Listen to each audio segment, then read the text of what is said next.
నమస్తే అండి. ఇప్పుడు మనం చూస్తున్నది 1400 ఎస్ఎఫ్టీ ఈస్ట్ ఫేసింగ్తో వచ్చిన 3 BHK ఫ్లాట్ అండి. ఫుల్ డీటెయిల్స్లోకి వెళ్ళే ముందు ఒక లైక్ చేసి వీడియో కంటిన్యూ చేద్దామండి. లొకేషన్ వచ్చి మురళీనగర్ అండి. ఒక ఫ్లోర్కి ఒకటి వస్తుంది. ఇంటి ముందు కారిడార్స్ ప్లేస్ అంతా కూడా ఏ ఫ్లోర్కి ఆ ఫ్లోర్కి వస్తుంది. టేప్లో మనం వెడల్పు పొడవు చూసినట్లయితే వెడల్పు మనకి 6 అడుగులు వచ్చిందండి. పొడవు ఇంచుమించు మనకి 7 అడుగులు వస్తుంది. ఇంటి ముందు అయితే ఈ స్పేస్ అంతా కూడా మనం యూజ్ చేసుకోవచ్చు. ఫ్లోరింగ్ అంతా కూడా మనకి గ్రానైట్ కనిపిస్తుంది. కంప్లీట్గా మెట్లన్నీ కూడా గ్రానైట్ యూజ్ చేశారండి. అదేవిధంగా స్టీల్ రైలింగ్ కూడా మనకి యూజ్ చేస్తున్నారు. ఇది కొత్త ఫ్లాట్ అండి. ఇది మనకి మెయిన్ డోర్ వస్తుంది. ప్యూర్గా టేక్ వుడ్ వస్తుంది. పాలిష్ పెడితే మనకి అది షైనింగ్ అయితే వస్తుందండి. హాల్లోకి ఎంటర్ అవ్వగానే మనకి హాల్ సైజ్ బాగుందండి. సఫిషియెంట్గా అనిపించింది. టేప్లో కూడా మనం చూడొచ్చు. రైట్ సైడ్ వెరీ బిగ్ సైజులో అయితే వెంటిలేషన్ యూజ్ చేశారు. సీలింగ్ అంతా కూడా కన్సిల్ లైట్స్ పెట్టుకోవడానికి, కార్నర్ లైట్స్ పెట్టుకోవడానికి ఏర్పాటు అయితే చేశారు. మనం టేప్లో వెడల్పు పొడవు చూసినట్లయితే ఇదంతా పొడవు మనకి 13 వస్తుందండి. టేప్లో చూసినట్లయితే 13కి ఒక 2 అంగుళాలు ఎక్కువ వచ్చింది. అదేవిధంగా వెడల్పు చూసినట్లయితే మనకి ఇంచుమించుగా 11 అడుగులు వస్తుంది. ఇది మనకి టేప్లో 11 కనిపిస్తుంది.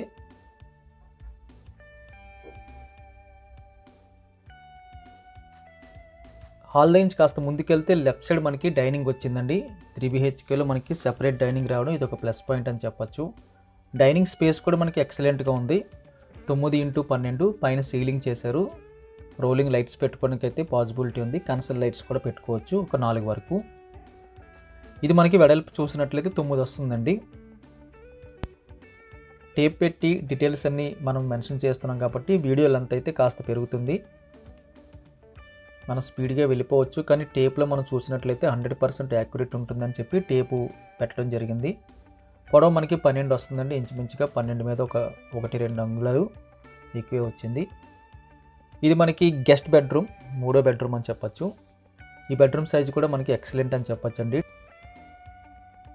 ఇది మనకి వెడల్పు పొడవు చూసినట్లయితే మనకి 10 వచ్చింది ఒకవైపు, ఇంకోవైపు అయితే 9.5, ఆల్మోస్ట్ 10 అనుకోండి. 10x10 వచ్చింది.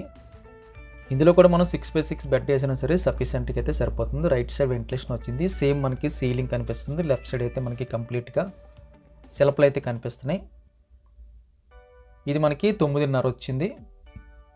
ఇంకోవైపు చూసినట్లయితే ఎగ్జాక్ట్గా మనకి 10 కనిపిస్తుంది. 9.5, 10 అనేసరికి మనకి మంచి సైజ్ అండి అది. గెస్ట్ బెడ్రూము ఈ సైజ్ వచ్చిందంటే ఇందులో కూడా మనం 6x6 అయితే ఈజీగా పడుతుందని అర్థం చేసుకోవచ్చు. అక్కడి నుంచి మాస్టర్ బెడ్రూమ్కి, కామన్ టాయిలెట్స్కి, సెకండ్ బెడ్రూమ్కి వెళ్ళి వేయండి. ఇంచుమించుగా మనకి ఒక 3.5 అడుగులు వెడల్పు అయితే వచ్చింది. కాస్త ముందుకెళ్తే లెఫ్ట్ సైడ్ మనకి కామన్ టాయిలెట్స్ అయితే యూజ్ చేస్తున్నారు. రెండు కూడా లక్కీగా మనకి వెస్ట్రన్ మాల్ యూజ్ చేస్తున్నారండి. వెరీ బిగ్ సైజులో అయితే మనకి కామన్ టాయిలెట్ సైజ్ కనిపిస్తుంది. ఆల్మోస్ట్ 90% వరకు వాల్ టైల్స్ అయితే కంప్లీట్ చేశారు. ఫ్లోరింగ్ అంతా కూడా మనకి స్కిడ్ అవ్వకుండా ఉండే టైల్స్ అండి. RAK ర్యాక్ అయితే యూజ్ చేశారు. మంచి సెరామిక్స్ అవి. కాస్త ముందుకెళ్తే స్ట్రైట్గా మాస్టర్ బెడ్రూము, రైట్ సైడ్ మనకి సెకండ్ బెడ్రూమ్ విత్ బాల్కనీ వస్తుంది. మాస్టర్ బెడ్రూమ్ సైజ్ అయితే ఎక్సలెంట్ అని చెప్పచ్చు. లెఫ్ట్ సైడ్ వాల్ అంతా కూడా మనకి సెల్ఫ్లు అయితే కనిపిస్తున్నాయి. సేమ్ మనకి సీలింగు, కన్సిల్ లైట్స్, కార్నర్ లైట్స్ ఏర్పాటు చేస్తున్నారు. కంప్లీట్గా 4 ఫ్లోర్లు ఉన్నాయండి. ఇది మనకి 4th ఫ్లోర్ వస్తుంది. లిఫ్ట్ ఉంటుంది, కార్ పార్కింగ్ ఉంటుంది. ఈ బెడ్రూమ్ మనకి ఇంచుమించుగా మనకి 10:30 వచ్చిందండి. 11కి దగ్గరగా వచ్చింది. 10:30 అనుకోవచ్చు. వెడల్పు చూసినట్లయితే టేప్లో మనకి 10-11 దగ్గరికి వస్తుందండి. సేమ్ మనకి 10:30x10:30 అని చెప్పచ్చు. సెల్ఫ్లు అవి కౌంటింగ్ చేయకపోతే. ఇంకా లోపలికి వెళ్తే అది మరి 13 వరకు వస్తుంది. మాస్టర్ బెడ్రూమ్లో అటాచ్డ్ బాత్రూమ్ వచ్చింది. ఫ్లోరింగ్ అంతా కూడా మంచి ఫ్లోరింగు, హ్యాండ్ వాష్ ప్రొవైడ్ చేస్తున్నారు. ఇది కూడా మనకి వెస్ట్రన్ మోడల్ వస్తుంది. బాత్రూమ్ సైజులు అయితే వెరీ బిగ్ సైజ్ అని చెప్పొచ్చండి. మనం చూసిన ఫ్లాట్లతో పోలిస్తే బిగ్ సైజులో కనిపిస్తుంది. ఇది మనకి సెకండ్ బెడ్రూమ్. స్ట్రైట్గా వెంటిలేషన్ వచ్చింది. సీలింగ్ అంతా కూడా సేమ్ మనకి లైటింగ్స్ అన్నీ పెట్టుకోవడానికి అయితే పాసిబిలిటీ కల్పించారు. లెఫ్ట్ సైడ్ మనకి బాల్కనీ వస్తుంది. ఈ సెకండ్ బెడ్రూమ్ సైజ్ కూడా మనకి ఎక్సలెంట్గా అనిపించింది. టేప్లో చూసినట్లయితే మనకి 10.5 వెడల్పు కనిపిస్తుంది. పొడవు మనం సెల్ఫ్లు వదిలేసి లెక్కేస్తే మనకి 10 వచ్చింది, ఆల్మోస్ట్ 10 వచ్చిందండి. ఇంకా సెల్ఫ్లు కౌంటింగ్ చేయట్లేదు. వాల్ టు వాల్ వేస్తారు జనరల్గా అయితే. సెల్ఫ్లు కొంతమంది పెట్టుకుంటారు, కొంతమంది అయితే విడిచిపెడతారు. ఈ బెడ్రూమ్కి అయితే మనకి అటాచ్డ్గా బాల్కనీ వచ్చింది. బాల్కనీ సైజు కూడా బాగుందండి. మనకి 11x4, ఒక 4 కుర్చీలు వేసుకుని ఈజీగా కూర్చోవచ్చు అక్కడ. ఈవినింగ్ టైం అయితే ఎక్సలెంట్గా మనకి మంచి గాలి వెలుతురు అయితే ఇక్కడి నుంచి వస్తుంటుంది. మెజర్మెంట్ మనం టేప్లో చూసినట్లయితే వెడల్పు అయితే మనకి ఎగ్జాక్ట్గా మనకి 4 వచ్చింది. అదేవిధంగా పొడవు చూసినట్లయితే టేప్లో మనకి 11 కనిపిస్తుందండి. 4x11 అంటే మంచి సైజ్ అని చెప్పొచ్చు. బాల్కనీ రోడ్ వైపు వస్తుంది. ఇంటి ముందు అయితే కారిడార్ వైపు డే టైం అయితే మంచి వెంటిలేషన్ వస్తుంది. ఈవినింగ్ అయితే మనకి బాల్కనీకి వస్తుంది.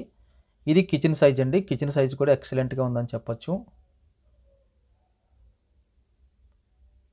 ఎల్ షేప్లో అయితే కిచెన్ వచ్చింది. కొన్ని సెల్ఫ్లు కనిపిస్తున్నాయి. వుడ్ వర్క్తో పాటు మనం కొన్ని సెల్ఫ్లు అయితే పెట్టుకోవచ్చు. వెంటిలేషన్ కనిపిస్తుంది. ఎక్కువగా మనకి పవర్ సాకెట్స్ అయితే కనిపిస్తున్నాయి. ఇటుపక్క ఒక 4 కనిపిస్తున్నాయి. అదేవిధంగా మనకి వాటర్ ప్యూరిఫైర్ పెట్టుకుంటామని చెప్పి ఆ పైన కూడా ఒకటి ఏర్పాటు చేశారు. కిచెన్ సైజ్ చూసినట్లయితే వెడల్పు పొడవు చూస్తే మనకి టేప్లో ఆల్మోస్ట్ మనకి 5.30 వచ్చింది వెడల్పు. ఇది మనకి వాల్ టు వాల్ వేసి చూసినట్లయితే పొడవు ఇంచుమించు మనకి 8 వచ్చిందండి. కిచెన్ సైజ్ అయితే మనకి లార్జ్ స్కేల్ వస్తుందండి. మీడియం కూడా కాదు, లార్జ్ స్కేల్ వస్తుంది. ఇది మనకి కిచెన్ కానుకొని యూటిలిటీ స్పేస్ వచ్చింది. ఈ స్పేస్ కూడా మనం మెజర్మెంట్స్ టేప్లో చూస్తే మనకు ఒక క్లారిటీ వస్తుందని చెప్పి కాస్త ఎక్కువ వర్క్ అయినా సరే టేప్ అయితే మేము ప్రజెంట్ చేస్తున్నాము. ఈ పొడవు ఆల్మోస్ట్ మనకి 8.5 వచ్చినట్లే. వెడల్పు వచ్చి ఆల్మోస్ట్ మనకి 4 వచ్చిందండి. ప్రైస్ డీటెయిల్స్ అన్ని కూడా మేము థంబ్నెయిల్లోని టైటిల్లో మెన్షన్ చేస్తున్నాము. వీడియో చూడగానే ఖచ్చితంగా లైక్ బటన్ క్లిక్ చేయండి. Thank you very much for watching.